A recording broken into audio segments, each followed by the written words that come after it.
ఏంటి ఇండియా. ఓకేనా?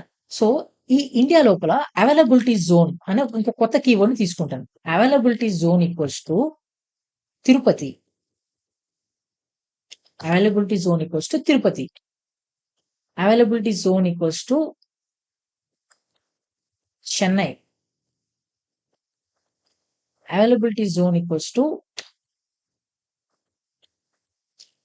వైజాగ్. సో, ఇప్పుడు నా వర్కర్స్‌కి 2 లేబుల్స్ అయితే ఉన్నాయి. ఒకటి రీజన్, ఇంకోటి ఏసీ. ఏసీ అంటే అవైలబిలిటీ జోన్ అని. ఇప్పుడు నా రిక్వైర్మెంట్ ఏంటి తెలుసా? మై పాడ్ షుడ్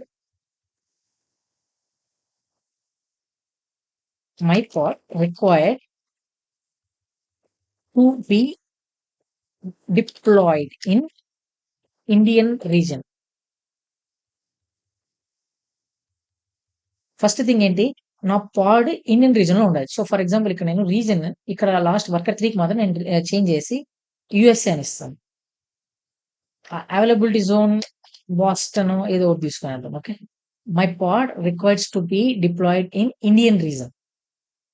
ఇది నా ఫస్ట్ ప్రియారిటీ. అంటే నా పాడ్ అనేది ఇండియన్ రీజన్‌లోనే డిప్లాయ్ అవ్వాలి.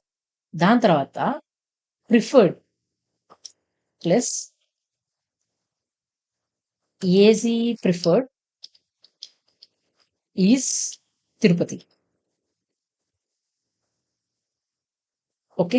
సో, ఇక్కడ నాకు 2 రూల్స్ అయితే ఉన్నాయి. ఫస్ట్ రూల్ ఏంటి? నా పాడ్ అనేది ఇండియన్ రీజన్‌లోనే డిప్లాయ్ అవ్వాలి ఫస్ట్. అది నా రిక్వైర్డ్ పారామీటర్.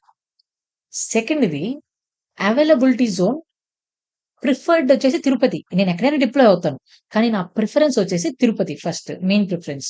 ఒకవేళ తిరుపతి లేదంటే ఆటోమేటిక్‌గా నేను చెన్నై లొకేషన్‌లో వెళ్లి డిప్లాయ్ అవుతా అని చెప్పింది. సో, ఈ ప్రాక్టికల్‌ని మనం చేసి చూద్దాం. సో, ఫస్ట్ ఏం చేద్దాం? ఫస్ట్ మనం లేబుల్స్‌ని రిమూవ్ చేద్దాం. Worker 1 region delete. So, worker 1లో లేదు.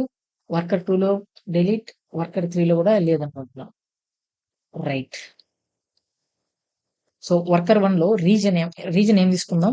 ఇండియా. ఇండియా. ఓకే. వర్కర్ 2లో కూడా ఇండియానే region. Worker 2 region. And worker 3లో వచ్చేసి యూఎస్ఏ. డన్. ఇప్పుడు ఇంకొక లేబుల్ కూడా యాడ్ చేద్దాం. Kubectl node worker 1. దాని తర్వాత ఇక్కడ ఏజీ వచ్చేసి తిరుపతి. ఏజీ అంటే అవైలబిలిటీ జోన్. డన్. వర్కర్